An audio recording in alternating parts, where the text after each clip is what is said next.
está enfocado en 2 lugares de Venezuela. Nos tiene una logística, un apoyo sorprendente. Pasó una mesa contactarme, una mesa avisarme cómo me por ayudar. Es aquí está algo hopi grande, en Aruba y en Venezuela también.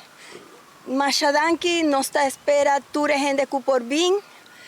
Agua nos tiene mester de caja, de tape. Nos tiene compañía de Elvis Cook, Elvis Cargo, que está siempre un apoyo de hopi añana, nan apoyarnos con labor humanitaria con Venezuela y nos espera para toda gente apoyar a todo el centro de acopio que tiene en Aruba. Pasó es aquí está un momento hopi duro para toda gente de Aruba mes, de Venezuela, tiene hopi pérdida, ese está algo que ningún gente que viva y más adelante.